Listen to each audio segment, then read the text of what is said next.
not contraband, man. Strictly for the trenches, you dig what I'm saying? I turn nothing in the sun. Count them bands, you hear me? Cause we really had to suffer to survive. You know, all types of shit. Trap, jail, music, bitches, beef.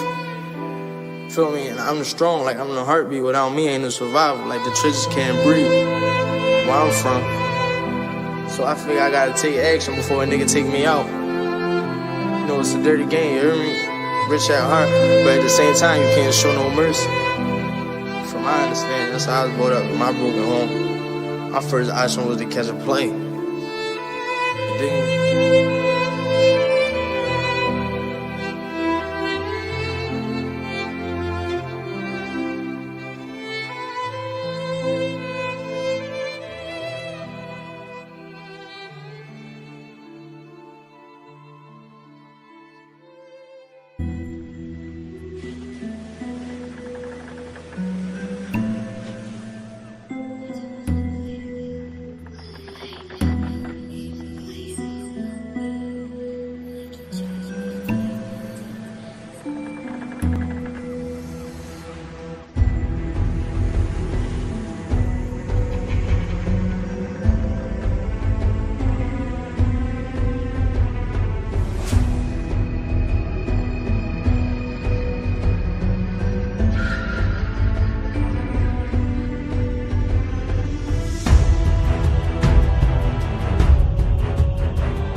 101 start. Alright, try to stay down here or you're gonna get... Thank you for... Stop them from being police, I know. Alright, why don't you guys go across the street over there? Well, they're talking... Or even just leave. You know, Get out of here. why don't you do that? God, did you hear him say, wow, you can?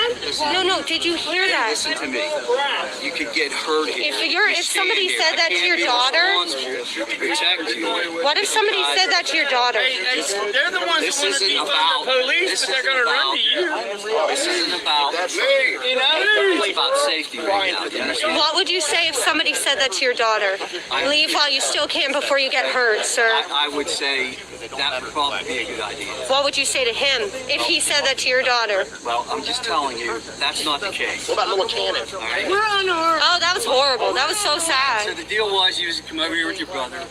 We got your brother. We did. Thank you for that. Okay, so you're gonna leave? Well, I can't control. They're all adults. What's that? They're all adults. I am with my family. We weren't even here for this. We didn't even know what the fuck was going on, bro.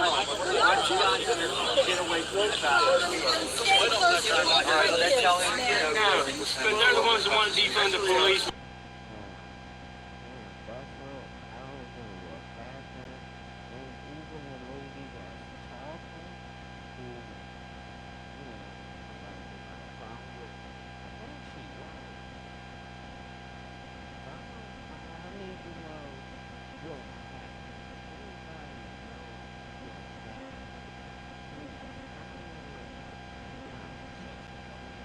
As soon as something happens, they're like, where's our parade?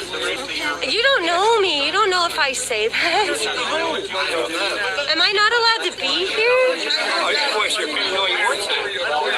I'm an adult, sir.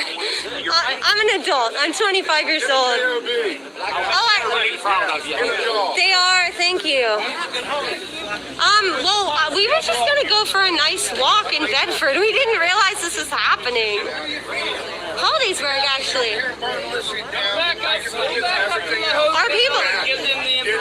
Are people burning stuff down? Get home. Are people burning things down? No, I don't. You don't know nothing about it. You don't have Facebook. I do, but I heard about the guy who got shot, but I didn't hear. Why are you here? The guy who got shot. What? My aunt lives out there, yeah. What are you doing here? About the family that got shot at. Yeah, I heard about that, yeah. Yeah, that was awful, but I'm not here for any of those things. I don't...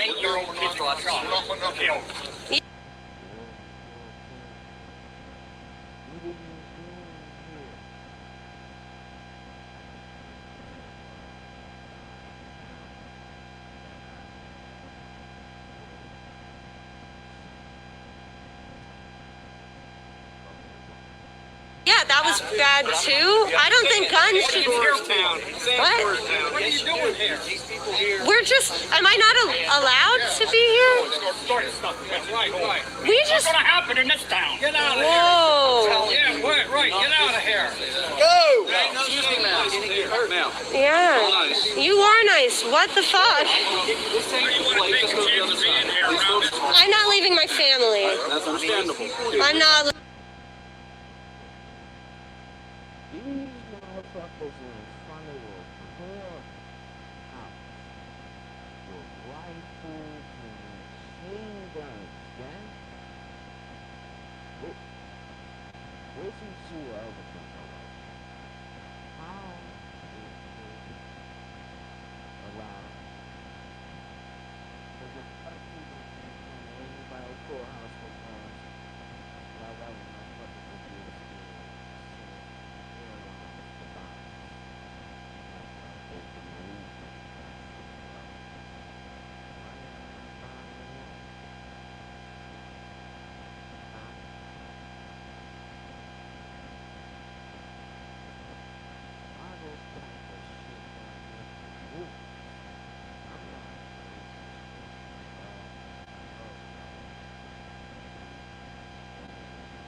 leaving my family. Why would you go across the street? Just go across the street. Come on.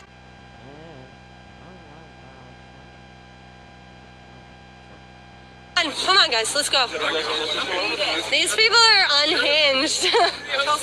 What? I don't give a shit. They're threatening me. So's this officer. Listen, I'm telling you for your own safety. That's all I'm saying. Sir, how are you okay with help this? you out here. But you're not willing to stop. I can't go and arrest everybody. And they're entitled Sir. So wait, listen, if somebody points a gun at me and threatens me, that's illegal, actually. Listen, here's the deal. I respect Stay what you 6 say. feet, please, guys. I respect what you're saying. I can't. You won't. All right, I respect what you're saying here, but I'm just saying my duty is to protect everybody. And I don't want to see you guys get hurt. Are you saying you can't control this? Maybe a little fanatic. And by the time they hurt you guys, it might be too late. Are you saying you can't control them? You can't control them. So are they an out-of-control mob? Well, you're putting it into words, but I'm just saying. Yes. Come on, we What, only got a few Nicholas? people here, so. Yeah, but think about it. Think about what that means. That means that you're worried that just by people who live next to each other having discussions, you think that we're going to end up hurting each other? No, these guys were threatened already. It's not a discussion when people Okay. are threatening to burn down our You understand that? Listen, Are you guys with this, or are you guys with We're not us? burning anything down, though. We're just standing here. Good job. okay? Well, maybe you could tell them that we are three unarmed people who aren't threatening. They don't care. They don't care. Yeah, very good. All right, I think we're done here. We're done here, okay? Yeah. I mean, I would like to, yeah, I mean, okay, we're done with you. Thank you. Come here.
Did you know there are still places in the U.S. that are very dangerous for black people to be in after dark?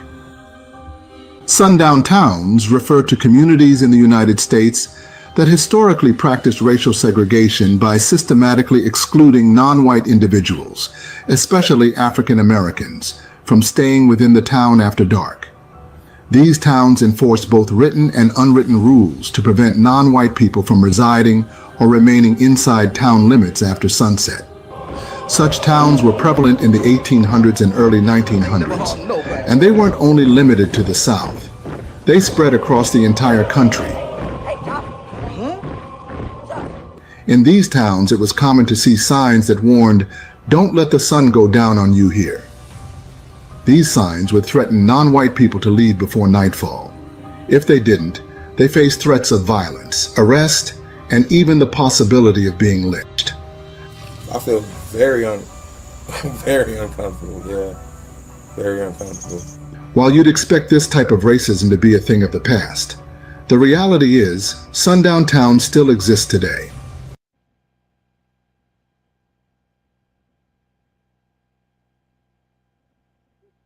In fact, there's been a disturbing pattern across the United States in recent years. Young black men are being lured to isolated rural communities, only to vanish or be found dead.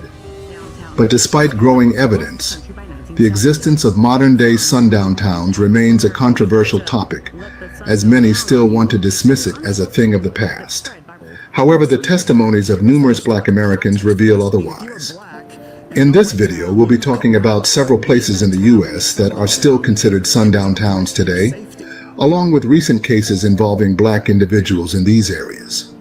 So give this video a like to show your support, subscribe for similarly insightful content, and let's begin this haunting journey. Number 1, Vidor, Texas. Like pretty much everybody I know in Texas that's black tells me, do not go to Vidor, Texas. I'm like, okay. Yet here I was in Vidor, Texas. Vidor is one of the most notorious modern-day examples of a sundown town. Historically a hub for the Ku Klux Klan, the town maintained its all-white status for decades. Despite reports of efforts for change,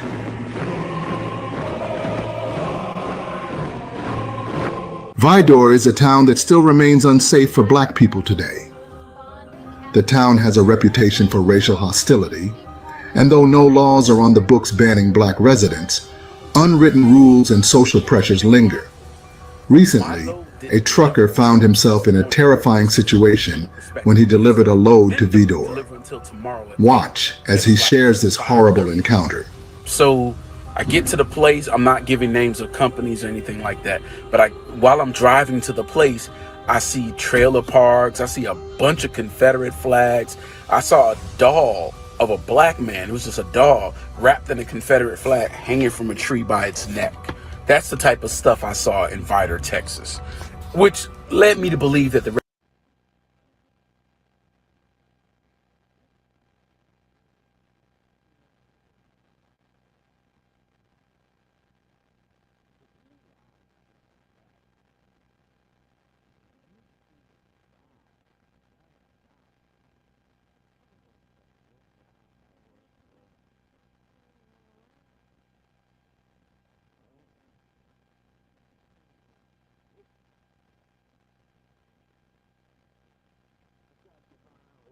reputation was fairly earned. I get there, the security guard says, hey, we got a code red. The guy gets on the phone, is like, hey, I can't, I don't want to be responsible for this guy's safety. Let me go ahead and find somebody because we stopped taking loads at 4 o'clock. But I'll get somebody over here from the other side of the plant. Tell them to hang on. So I hang on. I'm doing what I got to do. Finally, somebody comes by about 15 minutes later. The guy said, let me hurry up and get you unloaded. He quickly gets me unloaded. And they said, dude, you might want to get up out of here as soon as possible. We're at sundown. You want to leave here now. Don't stop until you at least get to Beaumont. I was like, okay. He was like, no, seriously. I said, well, what about the police? Why aren't the police there? Police turned a blind eye. I was like, okay, well, I'm going to do what you said. He said, yeah, man, I don't want to see you get in any trouble. A Confederate flag, a doll of a black man hanging from a tree, and a security guard who cannot guarantee a black man's safety. These are things that would be more expected during the Jim Crow era. Yet it was already 2022 when this trucker shared such an experience.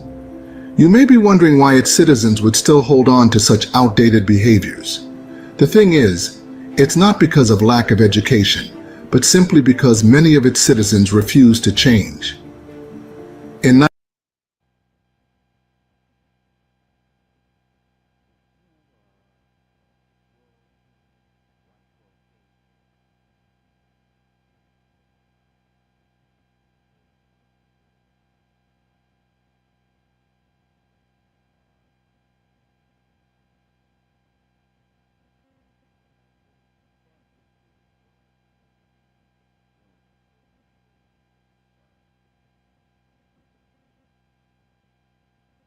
1993, Vidor faced significant backlash when a court ordered its public housing to be desegregated.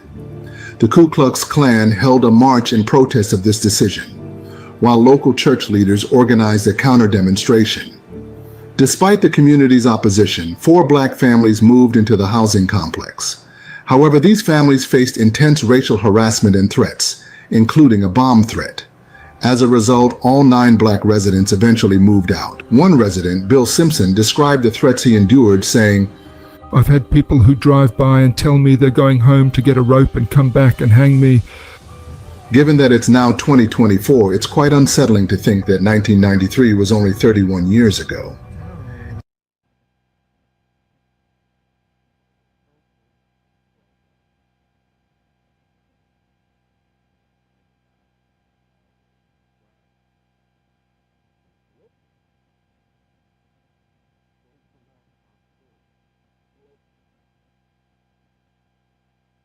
As of 2024, Vidor has a population of almost 10,000 citizens, 94.71% of which are white. We all knew about Vidor. We knew Vidor wasn't the place to be. We knew Vidor was a place that white supremacy is king, and it was definitely a sundown town. We all knew that. We knew that if it's probably going to take much more time before the town's rid of its terrible history and attitudes. Fortunately, there's been some progress, albeit quite little compared to the accumulated damage. During the George Floyd protests in 2020, a diverse crowd of around 150 to 200 people attended a Black Lives Matter rally in the town. Nevertheless, this town can still be considered dangerous for black people to travel in, especially after dark. Number 2, Kerman, California. Christmas Day, I said, what if this was just a dream? And I walked downstairs and he's sitting on a couch. But it wasn't a dream. That nightmare is still a reality for a mother months into the search for her missing son out of Fresno County. Corey Daniely was last seen on his birthday, August 7th, leaving a home in Kerman, and since then, radio silence. Founded in the early 1900s, Kerman was initially a farming community that attracted diverse populations, including migrants and laborers. However, during the mid-20th century, Kerman developed a reputation as a sundown town, as white residents aimed to maintain racial homogeneity. Through the years, the town has been influenced by segregationists and racial violence. Even today, with only a 0.43% black population, many of its townspeople still hold racist attitudes. A recent case that proves this is the disappearance of Corey Daniely, a 33-year-old musician from California who went missing on August 7, 2023, after an argument with a friend in Kerman. On Monday, the 7th of August, earlier this year, a 33-year-old musician from California named Corey Daniely would suddenly disappear after getting into a fight with one of his friends, before supposedly storming off into the night, never to be seen again. That night, he went away and has not been seen since. The Fresno Police Department and Corey's family suspect that he may have died due to the suspicious circumstances surrounding his disappearance. The key to the investigation is Zach Stiles, the last person known to have seen Corey. Zach is Corey's friend who invited him out to Kerman. He mysteriously relocated to Hawaii shortly after the incident. Unfortunately, despite the mounting evidence suggesting foul play, including the lack of clear answers from the police,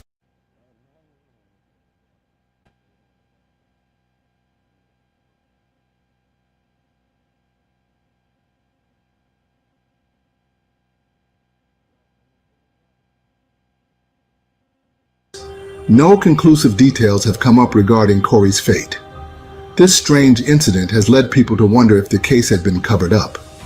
Nevertheless, Kerman obviously still appears to be unsafe for Black people to stay in. Number 3. Siskiyou County, California. Now, as you're on your way there, you're going to pass through poor neighborhoods that have nothing but rebel flags flying high. And you have a lot of one-way roads that have no streetlights or cameras. At one point, I thought to myself, damn, I could easily get murdered and no one would ever know. But as we were leaving, we took the scenic route back home. I remember traveling along Route 119, stopping at a gas station. The cashier was like, "You must not be from around here, huh?" I was like, "Nah, I'm just passing through getting gas." She was like, "Yeah, you best not be around here after a certain time. This is a sundown town." In 1970, only 2.1% of Siskiyou County's population was Black.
While 1980 figures indicate a Black population of only 1.5%. By 2020, the county only has a 1.07% Black population. People of color tend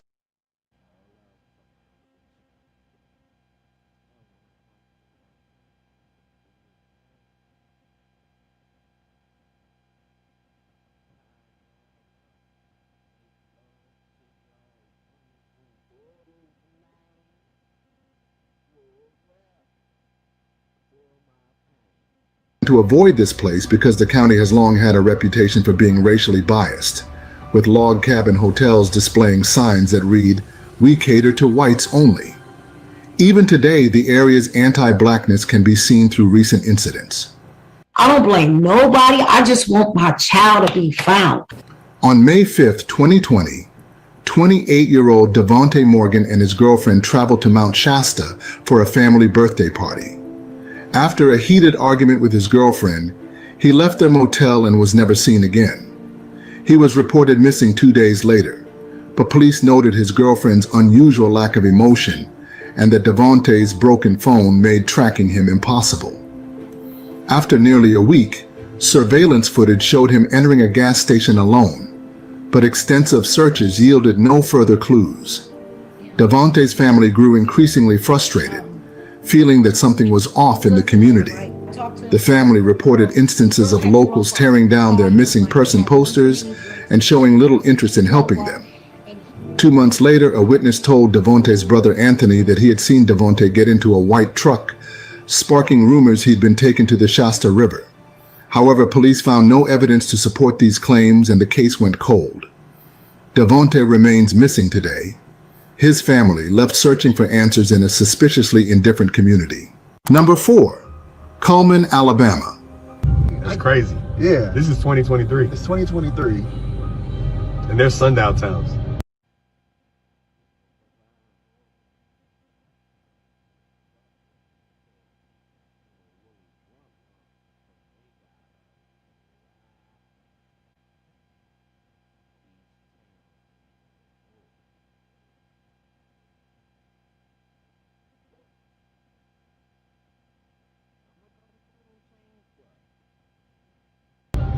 But you were mentioning there's one actually here in Alabama. We're in Alabama. It's called Cullman, Alabama. Cullman, Alabama. C-U-L-L-M-A-N.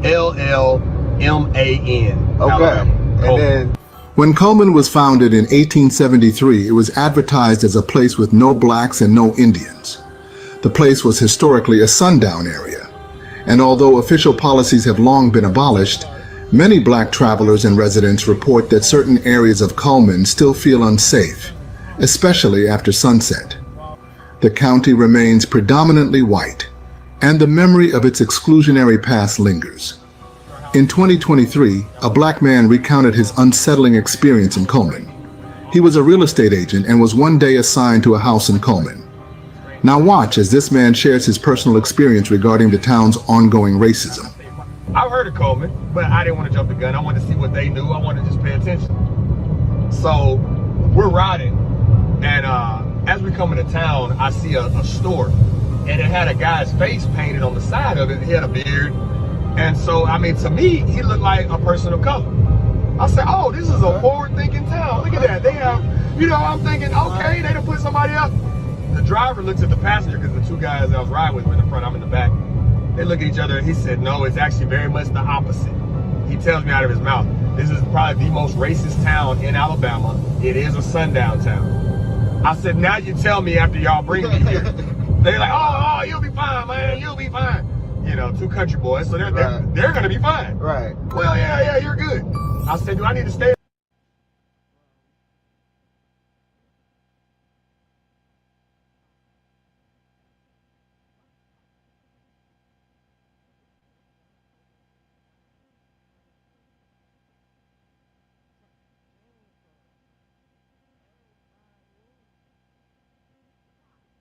In the car when we get here? Oh, no, man. I was like, okay.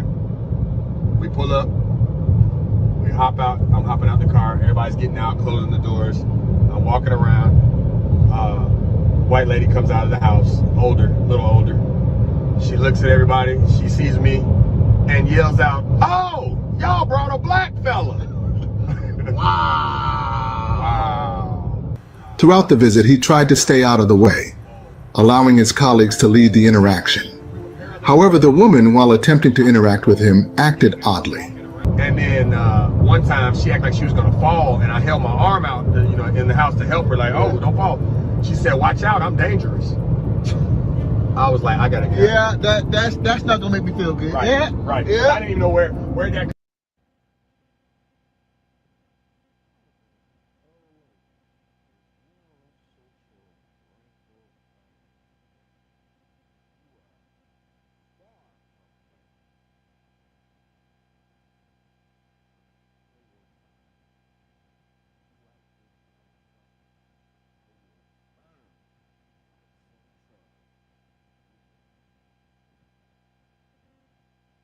Right. Like, I would love if you left a review for Cullman, Alabama.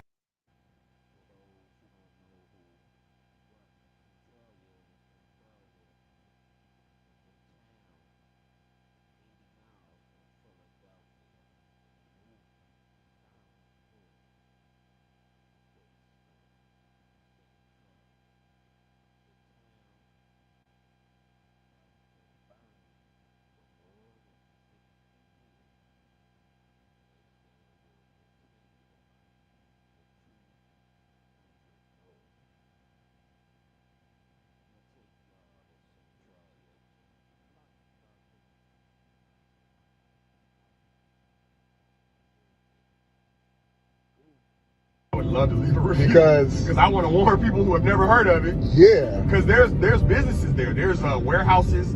So if you're a truck driver, you might be like, oh, Cullman, okay. But you need to know, don't spend the night there. Dang. While there have been demographic changes and some black residents have settled in the area, Many white residents maintain a mindset that rejects racial integration. These residents still believe that black people do not belong in their community.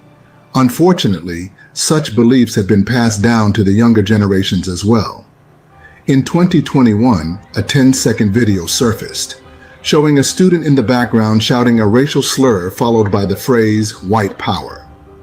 Jocelyn Logan,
a mother of a black student named LJ, has been vocal about the impact this incident has had on her family. Logan expressed her heartbreak upon discussing the video with her son, who reacted by urging her not to report it, as he believed that any action taken would be ineffective. Cullman City school leaders condemned the video as highly offensive and inappropriate, but the district's attorney cited a Supreme Court ruling stating that because the video was recorded off campus and did not disrupt the school day, disciplinary action against the student was not possible. This decision left many parents feeling frustrated and fearful as they worry about the culture that such tolerance of offensive language fosters within the school environment. With recent incidents like these, it's safe to say that Cullman is a place that remains unsafe for black people. Number 5, Anna, Illinois. ANA, sometimes referenced as an acronym for Ain't No Negroes Allowed, has a deeply embedded history of racism. The town's population remains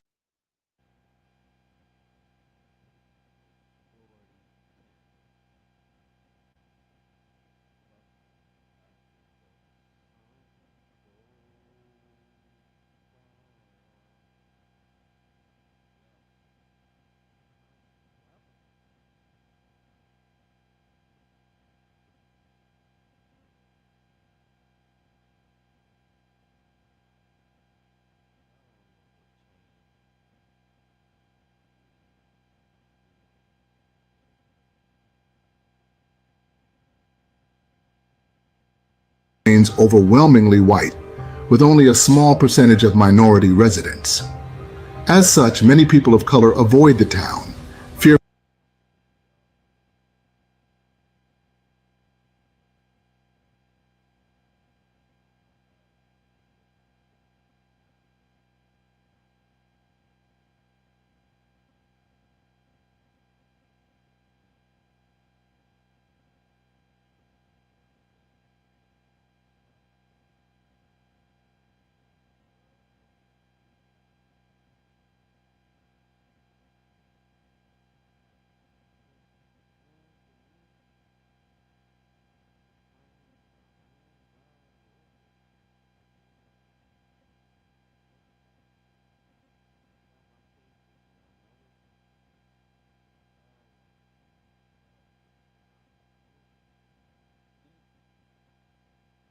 discrimination or violence.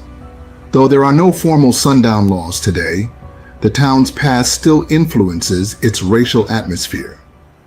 Recent events, as reported by investigative journalism organization ProPublica, show that while some progress has been made, incidents of racial tension still arise. In March 2013, a 16-year-old black teenager was violently attacked. 4 white men beat the teen in a parking lot, with one allegedly attempting to sodomize him with either a tire iron or an axe handle. While one of the attackers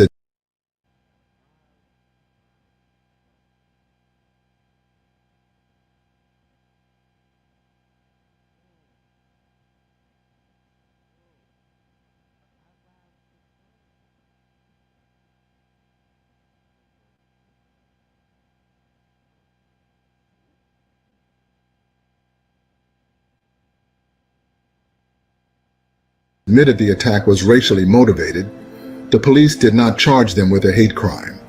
This case is just one example of how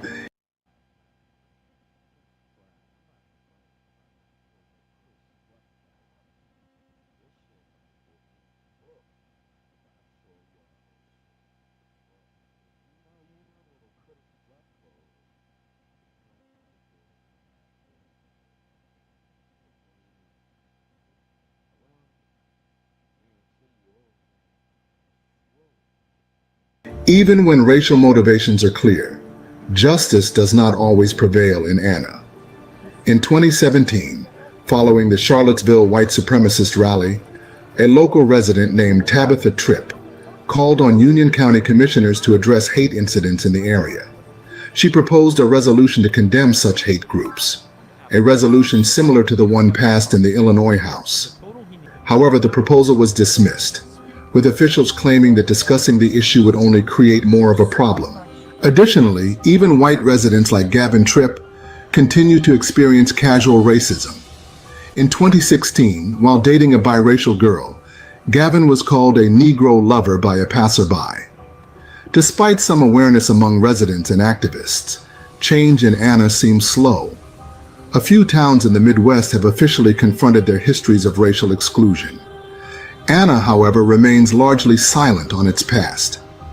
Local officials and residents alike often argue that revisiting this history will only rip the wound open rather than heal it. The lingering effects of Anna's Sundown town history are not only felt through occasional violent incidents, but also in the town's everyday life. Black residents, workers, and even visitors still feel the weight of its racial history. And until there's a more concerted effort to address and acknowledge it, Anna's reputation will likely continue to reflect its past. While some residents prefer to move on, ignoring the problem has only allowed it to persist. Number 6, Vienna, Illinois. I feel very uncomfortable, yeah. Very uncomfortable. Similar to Anna, Illinois, Vienna has long been associated with racial exclusion. In 1957, about 67 years ago, a group of white residents burned down homes belonging to the town's small black population after a black man was accused of attacking a white woman. This incident contributed to Vienna's reputation as a sundown town. While the town no longer has formal sundown laws today, black people still avoid staying in Vienna for their safety. Stories of racial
intimidation and hostility have been passed down through generations and continue to accumulate today, despite efforts for change.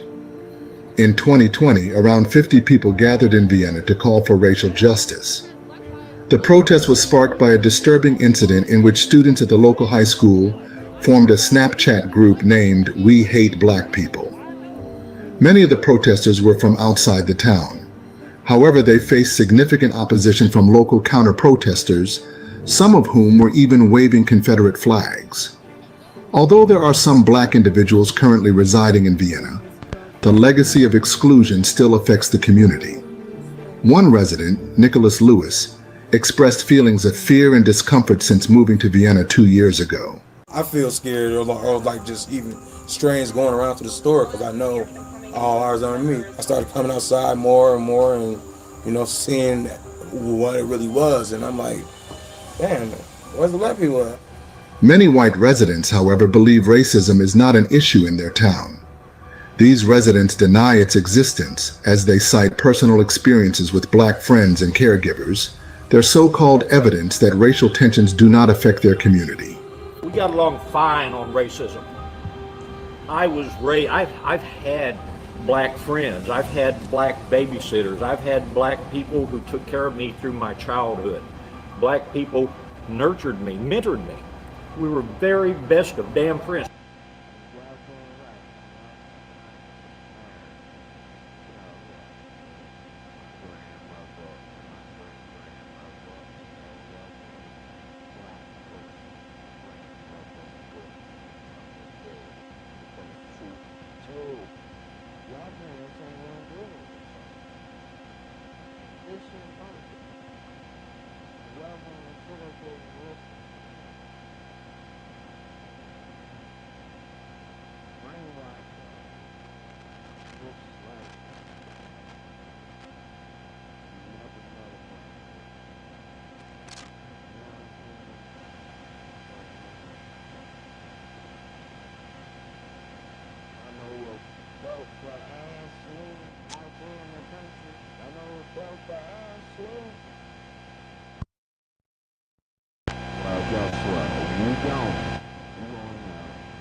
Meanwhile, James Davis, a truck driver from a nearby area, argues otherwise.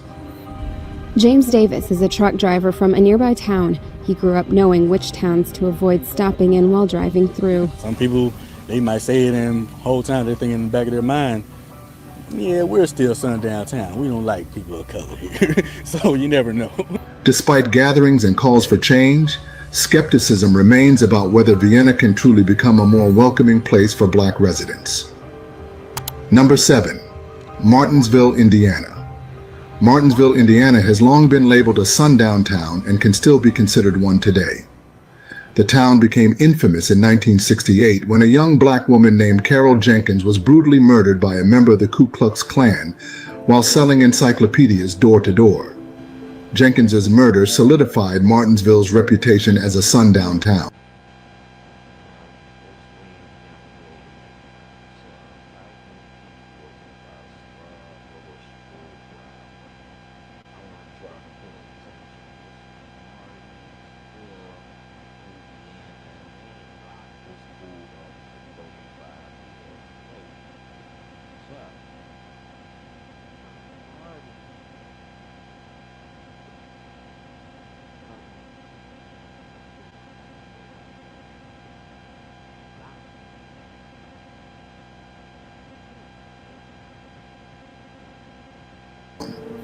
Despite her killer being arrested 34 years later, the town's history of racial tension continues. According to the Indiana Daily Student, Confederate flags still fly all over the town. That proves to be a problem for Black Indiana University students, knowing that the Confederacy fought to preserve the institution of slavery.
Unfortunately, since Martinsville is located along the main road that leads to the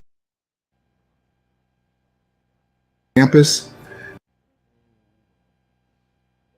many black students have no choice but to pass through the town on their way to and from school. In 2019, Tanisha Ford wrote about the impact that racial violence in Martinsville had on black individuals. In her article, she shared how her own Uncle Howard was brutally beaten in Martinsville while stopping for food on his way to visit her mother at Indiana University. The reality is that the Indiana University campus has long been marked by racism. The Ku Klux Klan openly marched in the streets, and black students were often harassed by university police for gathering in groups that were seen as too large. Black students also faced discrimination in the classroom, where white professors often assumed they were less capable and graded them unfairly. These experiences were documented in the IU yearbook Arbutus and in magazines like Essence during the 1960s and 70s. Though it has been a long time since then, instances of racial hostility have resurfaced in Martinsville in recent years. As recently as 2011, Martinsville was in the spotlight for KKK-related activity. A local man distributed copies of The Crusader, a KKK publication, to downtown businesses. When charged with littering, the case was dismissed due to the material being classified as a newspaper. Martinsville's efforts to deviate from its racist image are slow. Many of its residents assert that the town's history doesn't reflect the views of the current population. However, recent incidents and lingering stereotypes continue to play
Over the past few years, there have been numerous cases of young black men being lured out to small remote towns across America, with many of these victims ending up deceased or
are simply never seen again. But despite the harrowing evidence that continues to stack up each year, the idea of sundown towns in modern-day America has become somewhat of a myth, with many people believing these towns to be nothing more than a dark period of our history. However, if you just spend a few minutes in the comment section of my videos, you will quickly begin to see that many people of colour would beg to differ, as stories of sundown towns are not only real, but continue to unfold to this day. Now, if you are familiar with my channel, then you will likely be aware of my running series where I take a deeper look into these cases in an attempt to try and spread awareness. But during my research, a concerning pattern has started to emerge which seems to link all of these cases together, and therefore, I can't help but feel that the subject of sundown towns deserves its own video. So rather than focusing on just one case, please brace yourself as I attempt to delve into the murky waters of this incredibly controversial topic, starting with the suspicious disappearance of Devontae Morgan.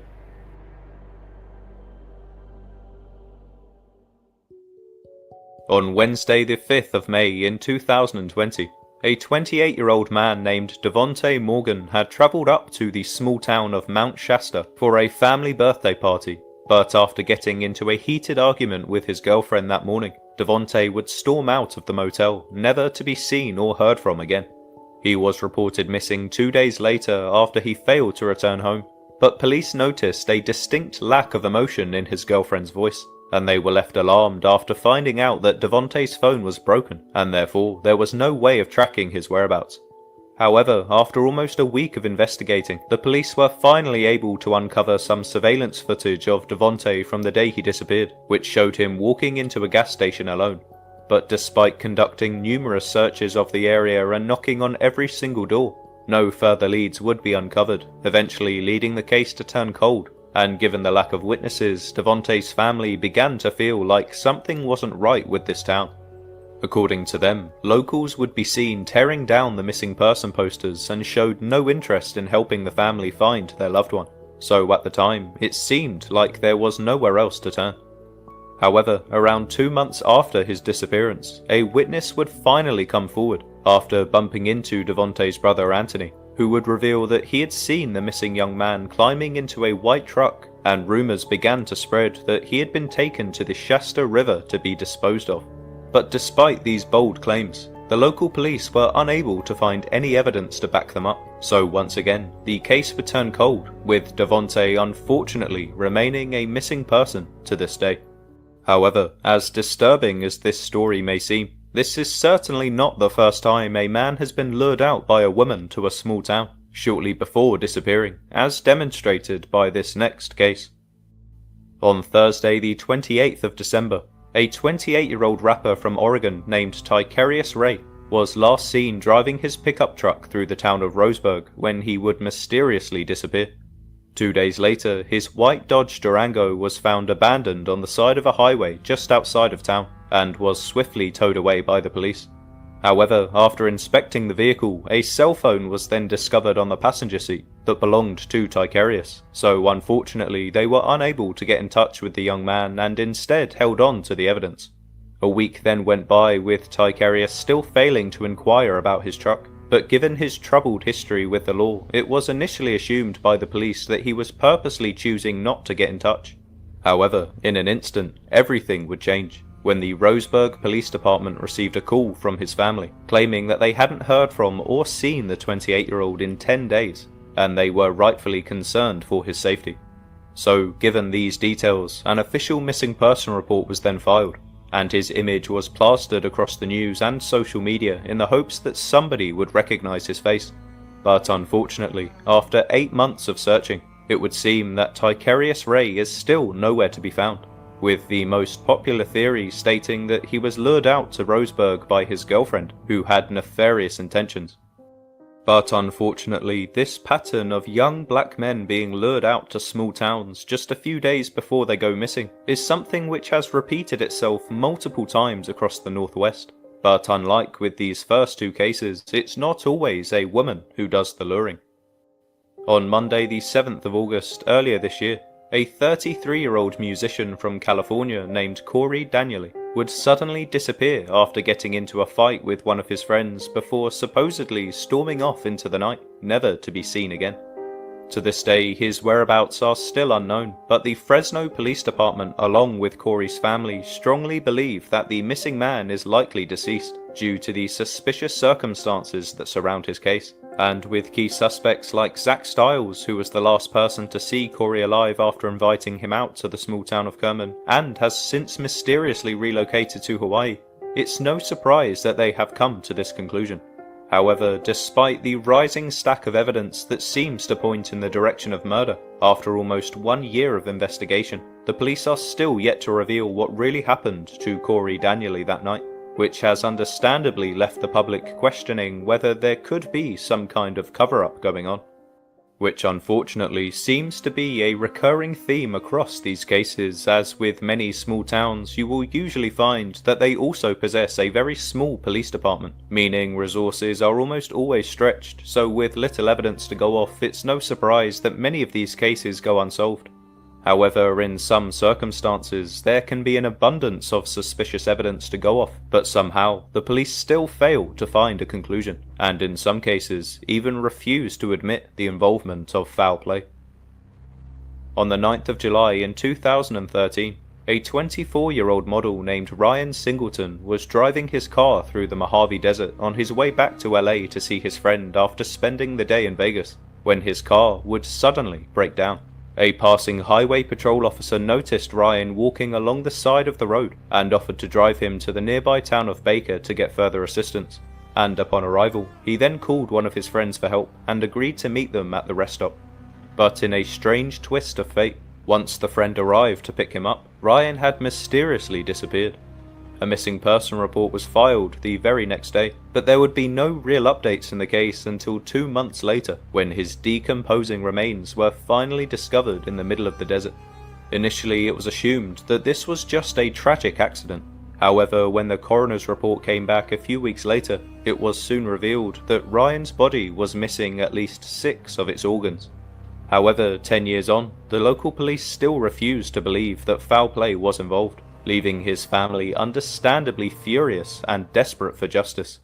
Which, once again, is a very common theme shared across all of these stories, as families desperately hold on to the idea of closure. But unlike the other cases that I've mentioned so far, these men aren't always lured out to remote towns by people they know. On Thursday the 9th of May earlier this year, a 35-year-old father named Sean Riley was supposed to be on a remote work trip in the city of Kelso, Washington, when he would mysteriously disappear. A few days after arriving, he would accidentally call his wife Mary in the early hours of the morning, to which he could only hear muffled sounds for 3 minutes before eventually deciding to hang up the phone. However, concerned by the strange phone call, she immediately called him back in the hopes that he would pick up and explain the situation. But to her confusion, after answering the phone, Sean would continue to make muffled sounds before a voice could be heard clearly stating, "Go this way, go this way." Mary then hung up again after failing to get her husband's attention and called the hotel he was staying at to ask if they could conduct a wellness check at 3 AM. But once again, she was left puzzled when the hotel staff confirmed that his hotel room was unlocked and Sean was nowhere to be seen. So after her confusion quickly escalated to fear, Mary then called the local police to report the incident, and soon after accessing the security footage at the hotel, they discovered that Sean could be seen leaving the hotel alone, looking like he was in an extreme amount of distress. So in response to this troubling news, Mary and the rest of the family instinctively travelled all the way up from Long Beach, California, to look for Sean themselves and to help spread awareness of his case. However, after 1 week of searching, his body was eventually discovered in the Cowieman River near Manasco Drive, which was located just a short distance from the Comfort Inn hotel he was staying at, with many believing it wouldn't be long before the guilty suspect was found. But to everybody's surprise, after 3 months of investigating, the case still remains unsolved, leaving Sean's family heartbroken and confused, as they try to understand what could have happened to their loved one and why his killer has still not been found after all this time. Which is unfortunately the very same situation being experienced by a grieving father that still continues to hold on to the hope that his son will eventually return home. On Wednesday the 23rd of June in 2021, a 24-year-old geologist named Daniel Robinson was driving home from work through a desert in Arizona when he mysteriously disappeared. After failing to make it home that day, Daniel was eventually reported missing by his father David Robinson after the local police insisted that he wait 12 hours before officially making the claim. The investigation therefore started the next day, however they wouldn't find any evidence until almost 1 month later, when Daniel's car was finally discovered on a ranch 3 miles away, crashed and abandoned with the airbags deployed. Surprisingly, however, there was still no sign of Daniel. And after 3 years of searching, the police are still no closer to finding out what really happened to the 24-year-old geologist. Many theories have been discussed, but with this case being so tightly guarded by the Buckeye Police Department, Daniel's father fears we may never get to the bottom of this mystery, which has understandably led many to wonder if something more nefarious could be at play here. But with so many other cases possessing similar details, it's no surprise that connections have been drawn by the public, as demonstrated by this next case.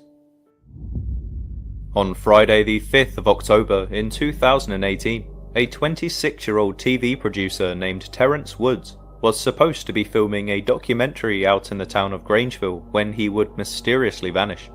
According to witnesses, Terrence had been behaving extremely unusual that day, but nobody could have expected him to suddenly run off in the middle of a shoot as they watched him jump down a 15-foot cliff edge and disappear into the woods. Immediately after these events,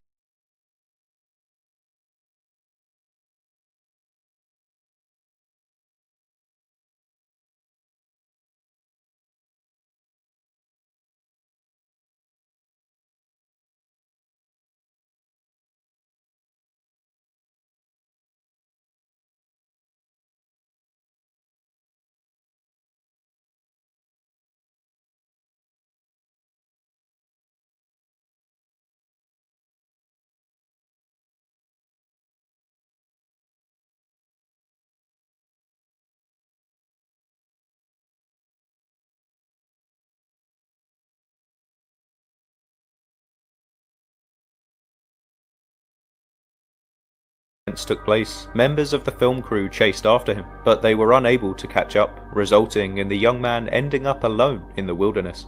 But determined to make sure he was okay, the crew then reported him missing to the local police. However, by this time, the sun was beginning to go down, so the officers decided to conduct a search first thing in the morning. K9 units, helicopters, and infrared technology were utilized, and Terrence's family even flew across the country to aid in the search. But despite the huge efforts of everybody involved, the missing young man was never located, and so almost 6 years later he continues to remain a missing person.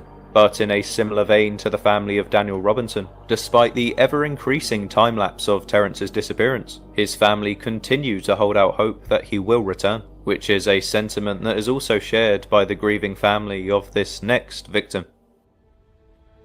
On Sunday the 22nd of October, a 46-year-old father of two named Rudy Tessimer was supposed to be off on a spiritual retreat in the town of Mercer in Wisconsin when he would mysteriously disappear without a trace.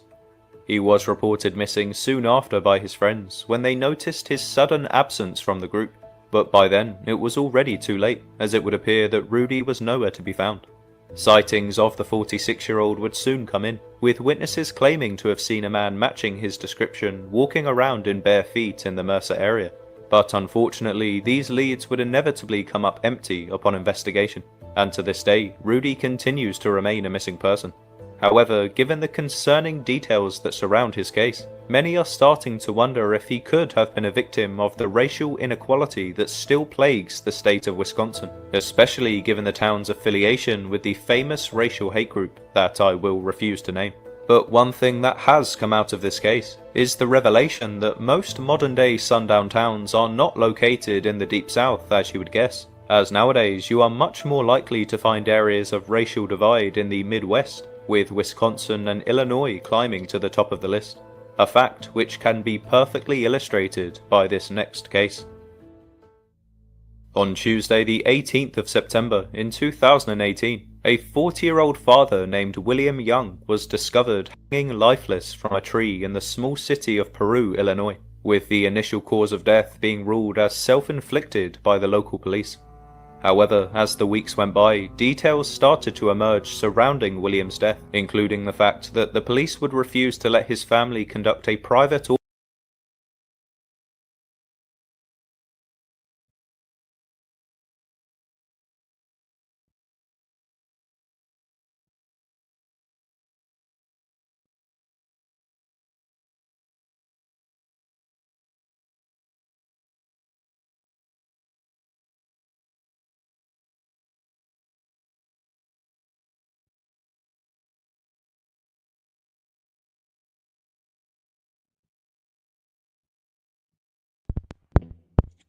Why is my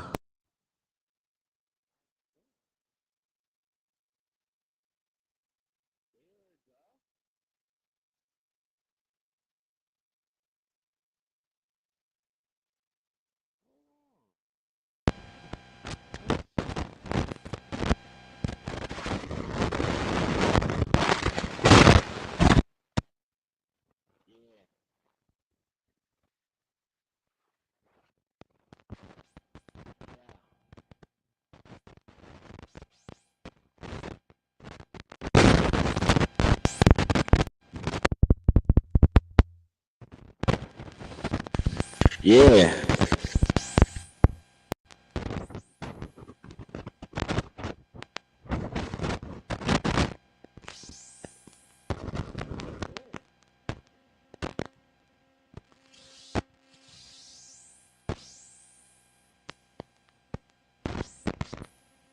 Autopsy of the body, threatening to cremate the remains if they didn't organise a swift burial.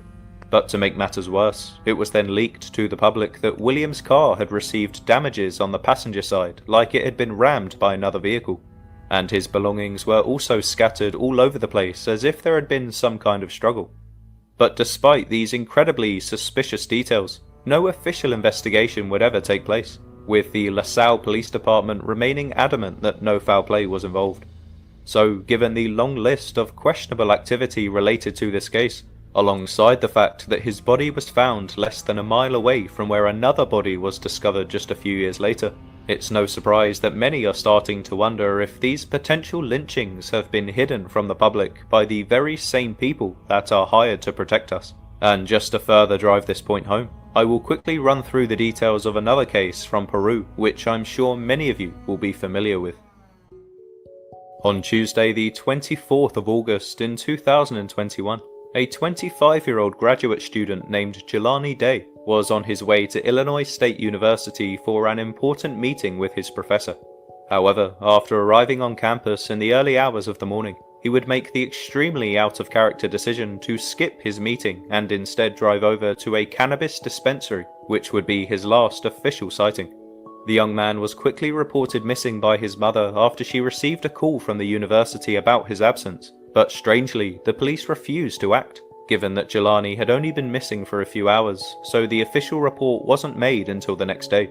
But unfortunately, this decision would soon reveal itself to be a grave mistake, as Jelani's car was eventually discovered around 60 miles away in the neighbouring city of Peru, and after searching the nearby river, his decomposing body was found. An investigation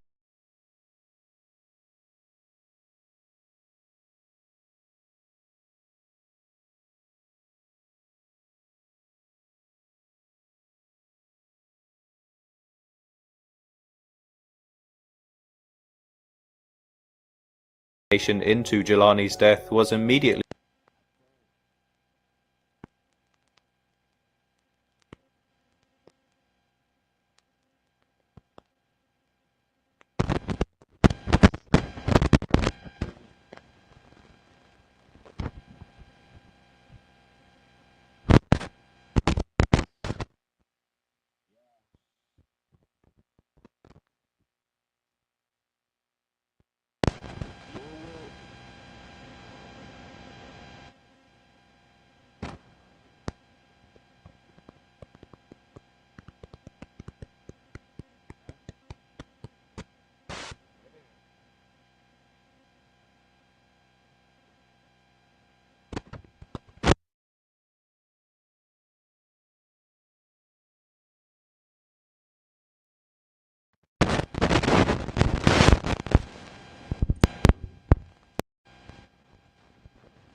conducted. However, despite the incredibly nefarious nature of this case, the police are still yet to apprehend a suspect, believing the most likely cause of death to be self-inflicted drowning. So not only does this case remain unsolved, but the police are refusing to believe that foul play is involved, which is a very unfortunate theme across many of these cases. On Sunday the 18th of December in 2022, a 19-year-old man named Caden Black was supposed to be spending the morning at his father's house to help look after the dogs, as he did every Sunday. But strangely, after failing to show up that day, he would mysteriously disappear, and hasn't been seen since.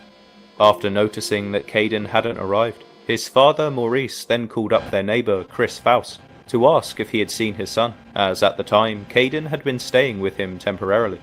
However, Chris would respond by claiming that Caden was likely asleep upstairs, so not wanting to cause a fuss, Maurice simply accepted that his son wasn't coming and continued on with his day as normal. But once Tuesday rolled around, Chris realised that he hadn't physically seen Caden since Saturday afternoon, so he quickly made the decision to call his mother, Cara, to ask if he had perhaps travelled over to her house without telling anyone. But to his surprise, Cara would state that she too hadn't seen Caden, and had last spoken to him around 6 days prior, so at this point, with nowhere else to turn, Chris decided to call the local police department to officially report Caden as missing.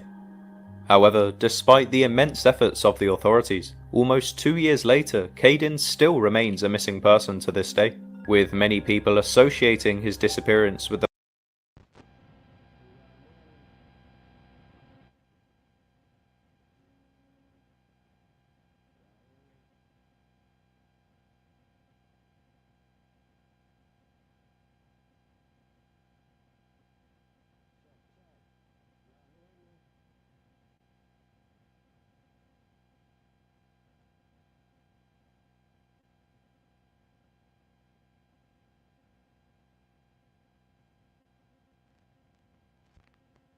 fact that he had recently moved back to the town of Wrightsville, which is home to an incredibly small number of black residents. And this also seems to be the situation with this next victim, after he decided to head out to the town of Taylorsville for work, before mysteriously disappearing. On Saturday the 1st of October, almost 2 years ago, a 25-year-old man from Mississippi named Rasheem Carter would call his mother in a panic, claiming that he was being followed by a group of men in trucks who were shouting racial slurs in his direction. So, fearing for her child's life, she immediately advised him to head over to the nearest police station to report the incident and to ask for a lift home. However, in response to his pleas, the Taylorsville Police Department claimed that they were not a taxi service, and that because his home was out of their jurisdiction, there was nothing they could do. So, with no other options, Rasheem then called a family friend to pick him up from a gas station in Taylorsville, to which she agreed. However, after arriving on the scene, Rasheem was mysteriously nowhere to be found, eventually leading his mother to file a missing persons report. But unfortunately, there would be no updates to the case until around a month later, when the skeletal remains of Rasheem Carter were found, with his head separated from his body. Despite the incredibly controversial details, however, to this day the case remains an open investigation, with the police strongly believing that nobody else was involved and that his death was nothing more than an accident. So once again, we see a young black man disappearing in a small remote town before turning up deceased with little to no explanation available. So it's no wonder that many people have started to associate Taylorsville with racism, which is a label that has also been attached to this next town. On Wednesday the 2nd of November in 2022, a 17-year-old boy named Sion Carroll left his grandmother's house in Kenbridge, Virginia in the early hours of the morning to cool off after the pair had got into a small argument, but unfortunately, he was never seen alive again. Sion was reported missing the next day by his mother Tiffany Baker after he failed to return home and refused to answer his cell phone. So concerned for his well-being, the whole family headed out to Kenbridge to hand out flyers and look for the missing teenager.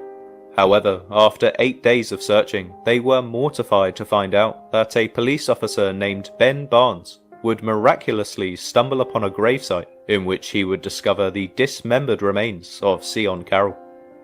But this already controversial case would take yet another shocking twist when it was revealed that Sion's cell phone was discovered next to the home of a registered sex offender, leading the public to believe that it wouldn't be long before the case was wrapped up. But to everyone's surprise, this suspect was quickly removed from the registry, with his identity remaining a secret to this day. And to make matters even worse, the police officer responsible for finding Sion's body would coincidentally decide to resign without explanation before disappearing into thin air. So, given the incredibly suspicious nature of this case, it is no surprise that Sion's family have continued to plead with the public for help, as it would certainly seem that something nefarious is going down in Kenbridge, Virginia. Now, just before I end the video, I wanted to take a brief moment to decompress and reflect on all the stories that featured on this video, as I can't stress enough just how concerning these patterns really are. I'm sure a few of you will be thinking that these cases are tragic and suspicious, but to align them all with sundown towns specifically might be a stretch. But as I mentioned at the start of this video, there is an underlying theme here which every single story possesses, which is that these men all disappeared from areas they were not native to. Devontae Morgan was visiting Mount Shasta for a family party. Tycherius Ray had moved across the country to Roseburg to be with his girlfriend. Corey Daniely was visiting a friend in Kerman. Ryan Singleton broke down in the remote desert town of Baker. Shun Riley had accepted a job up in Kelso. Daniel Robinson was working as a geologist in Buckeye. Terrence Woods had travelled to Grangeville to film a reality TV show. Rudy Tessimer had followed his friends out to Mercer. William Young was travelling through the town of Peru to visit his friend, with Jelani Day also deciding to travel to Peru for the likely purpose of meeting a love interest. Caden Black had recently moved back to Wrightsville before moving in with another family. Rasheem Carter was only out in Taylorsville for work purposes, and Sion Carroll had recently moved out to Kenbridge to stay out of trouble. So no matter how you choose to look at this, there is surely something concerning about the fact that so many young black men have disappeared under the same circumstances in very recent years.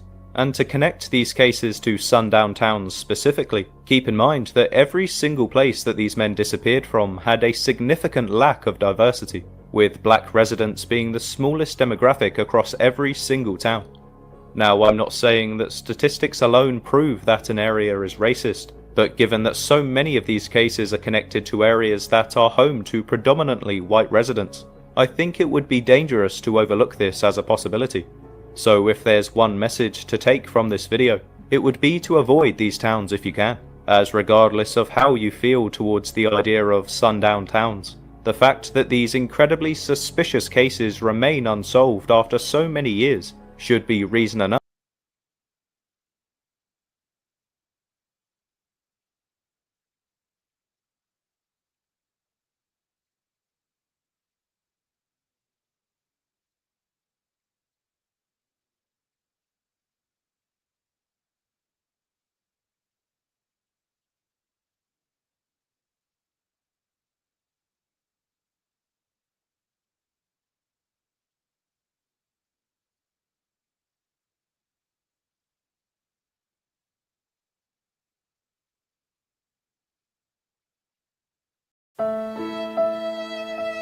That contraband, man. Strictly for the trenches, you dig what I'm saying? I turn out in the sun.